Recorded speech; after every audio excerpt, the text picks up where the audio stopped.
Today on The Champions, we take a look at some of the great Formula One drivers, including the brilliant Michael Schumacher. See McLaren's #1 driver David Coulthard. The remarkable talent of Rubens Barrichello. And Colombian Juan Pablo Montoya, driver for the Williams team. All that and more on The Champions. The excitement and glamour of Formula One racing is recognised the world over. The combination of daring speed, skillful driving and raw power has led to a fascination that has gripped countless racing fans again and again. The Scarlet Ferrari, with its charismatic allure, is one of the largest and well-known racing teams, and its #1 driver Michael Schumacher is just as widely recognised and envied the world over. He has laid his claim as the world's best driver and in the process crowned the Ferrari racing team as the strongest in its time. Racing is not the only passion for the German star, with soccer high on the list. He often enjoys a game, taking a break from the grueling track work of Formula One. But motor racing will always remain top priority, and with his natural talent and nerves of steel, the driver has become the best in the business. The Ferrari racing team, founded by Enzo Ferrari, scored its first Grand Prix win in 1951. In the early days of the World Championship, titles came easily to the Italian giant, with drivers Alberto Ascari and Juan Manuel Fangio claiming the honours. Other Ferrari drivers to earn an early title were Mike Hawthorne, John Surtees, Niki Lauda, who won it twice, and South African Jody Scheckter. However, Ferrari's run of success came to an end for 2 decades, with a host of great drivers such as Gerhard Berger, Alain Prost and Nigel Mansell subsequently trying but failing to bring the glory back. It wasn't until 1996 when the team secured the services of the world's leading driver Michael Schumacher, and as each year passed, it continued to regain form and edge closer to the title it had coveted for so long. Despite some incredible performances, the team's efforts were hampered by bad luck and costly errors. Finally, in 2000, Michael delivered the drivers' and constructors' titles to Ferrari, becoming their most successful driver in World Championship events. Michael was born in Germany in 1969 to parents Rolf and Elisabeth. His love for racing began at an early age, when his father gave him a pedal kart when he was 4. Little did he know that it was to begin a career driving the most expensive racing cars in the world. His racing talent shone through even at that early age, helping him win on the circuit, even though he was the youngest member and driver in the kart club. He began receiving more recognition, and in 1984 he became the German junior champion and finished runner-up in the Junior World Championships. 3 years later, competing in the senior division, he scooped the double, finishing first in the German and European Championships. Having risen through the ranks of karting, Formula Ford and Formula 3 in Germany, the Wunderkind first showed his real mettle as part of the Sauber Mercedes junior team in the World Sports Car Championship. But it was when he made his Formula One debut at Spa with the Jordan team that his blend of speed, shrewd racecraft and supreme tactical perception marked him out as the man most likely to challenge for the world #1 spot. When it comes to motor racing, Italians are as passionate as they come, and they are proud to show their support of their favourite racing team. If Ferrari is fortunate enough to win a championship, then the fans hit the streets, waving their red flags and the symbol of the prancing horse. Michael's career had been described as a touch controversial with a mix of brilliance. And because of his successes, he has become in demand for charity events, which he is only too happy to oblige. After donating his driving shoes and a signed driving suit, he encouraged bids from the public for his items, which were auctioned on the internet to raise money for UNESCO. He was also only too happy to don a sporting uniform of a different kind. A soccer fan from way back, the German star led his Ferrari team onto the field for a charity match organised to help Iraqi children. With the Giglio Soccer Stadium awash with the red of the Ferrari Formula One team, 29,000 fans of motor racing and soccer alike watched Michael and his team battle it out on the field instead of the track. He led a star-studded team lineup that contained fellow driver Rubens Barrichello, Juventus defender Ciro Ferrara, and former Italian goalkeeper and coach Dino Zoff. Michael opened the scoring for his Ferrari team, showing he's not only a great fan of the world game, but also a decent exponent of it as well. He led his Ferrari team to a resounding 4-1 win over the Italian singers. But despite Ferrari's comfortable victory, the result was unimportant. Through ticket sales and donations, the event raised in excess of $33,000 to help build a children's hospital in the Iraqi capital of Baghdad. Another light moment in a hectic schedule was a cook-off between the world champion and his racing partner Rubens Barrichello. In Melbourne for the 2003 Australian Grand Prix, the duo had the chance to compare their culinary skill, both preparing a tasty pasta dish. In the interests of fair play, the contest was declared a draw, with both men showing their skills aren't only confined to the track. Just to add to the competition's sense of fun, Real Madrid soccer star David Beckham sent the drivers a text message saying, "I hope the only thing you burn this weekend is rubber." But with the fun and excitement comes an element of danger. Italian racer Alex Zanardi's near-fatal crash cost him both his legs, and it sent shockwaves through the racing teams. When preparing for a race at the Milan circuit, Michael's unease grew as the news filtered through of the crash. In that race, Michael finished fourth, a race that would remain exceptional in the German's recent career. It was to show the last time he had been off the podium, and the only time since 2000, that he had finished a race outside the top three. For the rest of 2001, barring 2 retirements, Michael finished 14 times in the top 2 positions. In 2002, he had won a record 10 races, was second 3 times and third once. The impressive list showed the steely determination Michael was well known for, and he went on to break a series of records, including the most points scored in a single championship with 122, one less than his own 2001 record. Considered the best Formula One driver in the world and one of the best of all time, Michael's signature moves and famed aggression has allowed him to realize a dream that began over 25 years ago.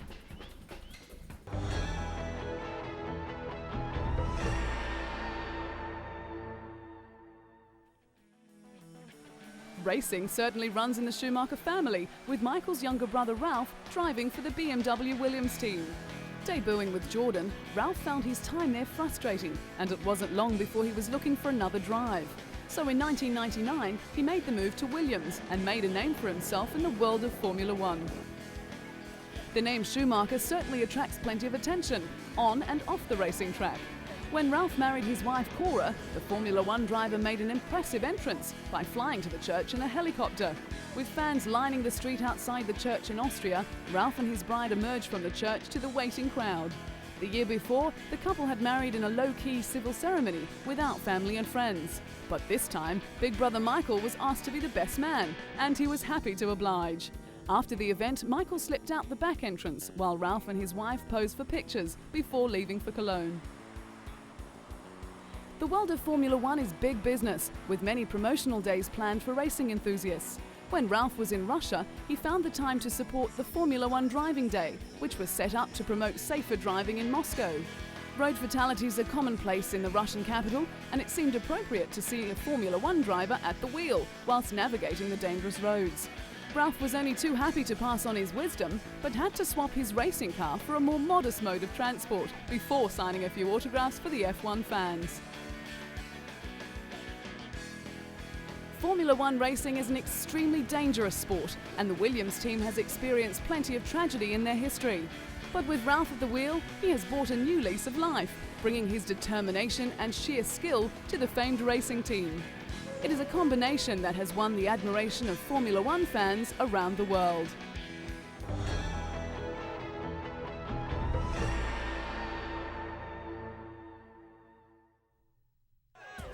The allure of sport attracts fans from all walks of life, and the glamour of Formula One brings out the brightest stars. Rubbing shoulders with famous actors like compatriot Sean Connery is all in a day's work for Scottish driver David Coulthard, the #1 driver for the McLaren Mercedes. Not shy of the limelight, David's image has been featured on a billboard 4 stories high for Tag Heuer in New York. The Swiss watchmaker is the official timekeeper of Formula One and a corporate partner of the McLaren Mercedes Formula One team. The 4-story billboard was Tag Heuer's largest in the world and was part of a new ad campaign. Coming from a well-to-do Scottish family, David was surrounded by racing from an early age. He was karting from the age of 8 and was a multiple Scottish champion before he moved into Formula Ford, then Formula 3 in 1991. It was that year that David fought a season-long battle for the title with Rubens Barrichello, with the Brazilian eventually coming out on top. David's Formula One career began in 1994 in difficult circumstances. He was thrust into the spotlight when he replaced the legendary Ayrton Senna after his fatal crash. At the time, David was driving for the Williams team, who were dominating the sport at the time, and was sharing a seat with Nigel Mansell. The next season with Williams, driving alongside Damon Hill, David won his first Grand Prix in Portugal, beating both Michael Schumacher and his own teammate, finishing third for the season with 49 points. The following year was to see the move to McLaren, partnering Mika Häkkinen. But without a competitive car, David struggled throughout the year. The highlight of that year was a second placing in the famous Monte Carlo Grand Prix, where only 3 cars finished the race. As the McLaren team became more competitive, so did David, and in Melbourne in 1997, he broke the drought by putting McLaren back on the winning track. Winning again in Monza, he finished equal third with John Alexi in the Drivers' Championships. Over the course of the next few years, David had his share of ups and downs, with pit confusion, accidents, and the occasional mechanical problem, but it didn't slow him down too much. A serious plane crash in 2000 seemed to give the Scot a new perspective on life, but despite a very strong challenge for championship glory, he finished third in the standings. Despite his gallant efforts, David has been plagued with team reliability problems. And with the emergence of a very dominant Michael Schumacher in the Ferrari team, the task of reaching the top keeps getting harder and harder. But when he's racing head-to-head with the best drivers in the world, David's never-give-up attitude will always come to the fore.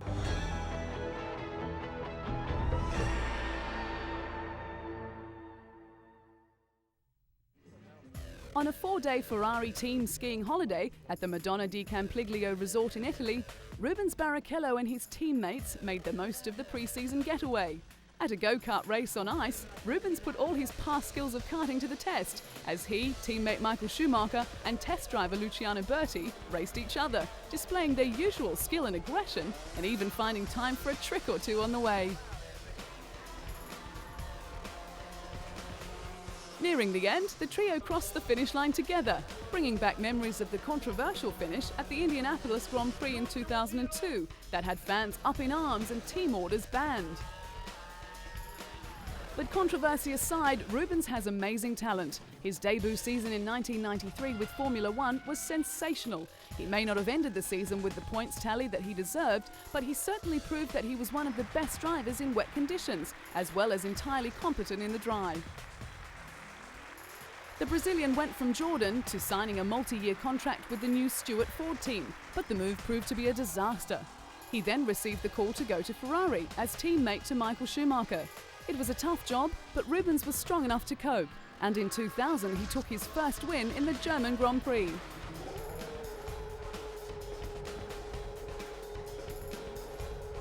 Before arriving at Ferrari though, Rubens had put in many hard years. The Jordan team began to suffer from reliability problems, even though the Brazilian had some brilliant results. 1996 proved to be a disappointing year, and Rubens parted ways with the Jordan team. Signing with Stewart Ford proved no better, with engines failing, despite the return of his personal performance. A superb second place at Monaco in 1997, one of the few times the car actually made it to the line, was a testament to his speed in wet weather conditions. But Rubens needed a car that would enable him to finish a race in order to make any progress as a driver, as well as to motivate himself, and he found that with Ferrari. But since joining the influential Ferrari team, the FIA pressed new rule changes designed to make Formula One cheaper and more exciting. With the spiralling costs required to compete at the highest level, the governing body announced a deal to keep the circuit from shrinking to 8. But the sport's richest teams, like Ferrari and Williams, balked at some of the ideas. Formula One has been dominated by Ferrari, with the team winning 15 of 17 races in 2002.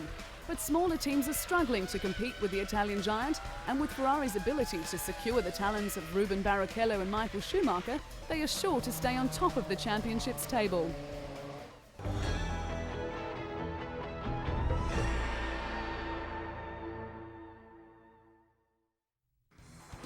Two-time Formula One champion Mika Häkkinen retired in 2002, ending a career that spanned for more than a decade. Mika, the elder flying Finn, who had 20 Grand Prix wins in his 11-year and 161 race career, decided to quit at the 2001 Monaco Grand Prix, but was persuaded by team principal Ron Dennis to take some time to think it over.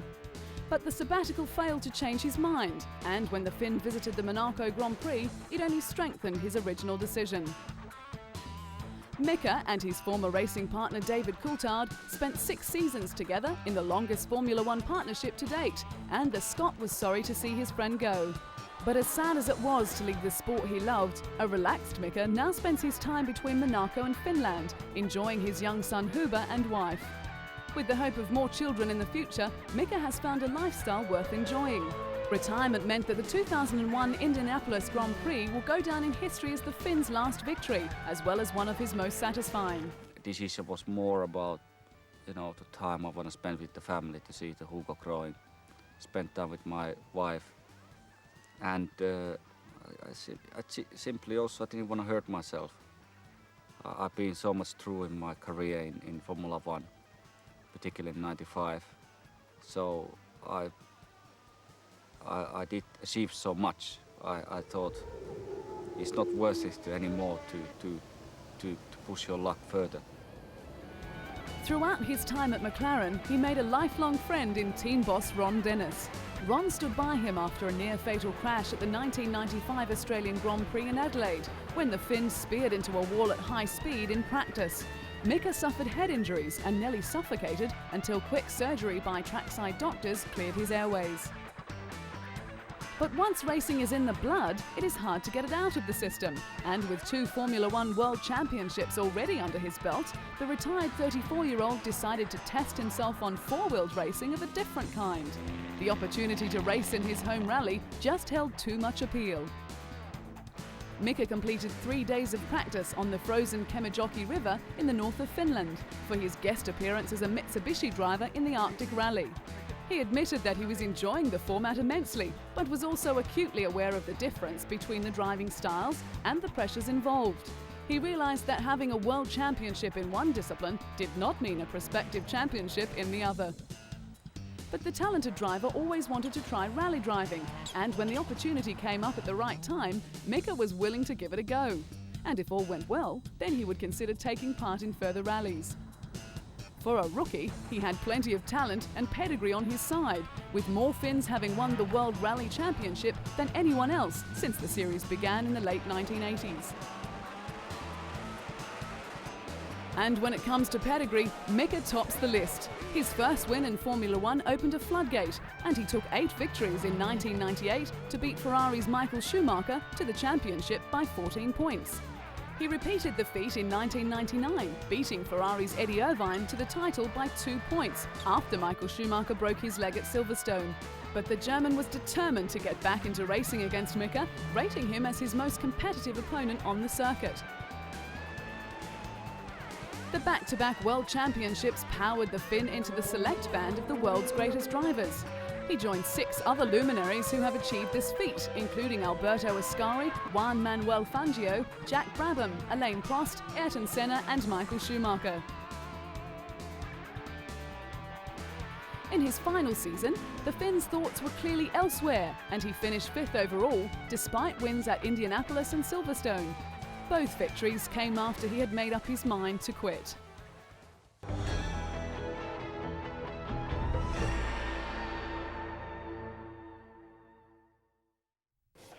Juan Pablo Montoya made an impressive debut into Formula One, fully justifying the faith shown in him by Frank Williams. Even though he was frustrated from having to retire from 11 of the 17 races, 2 of which he could have won, the talent that impressed the Williams team in the beginning shone through.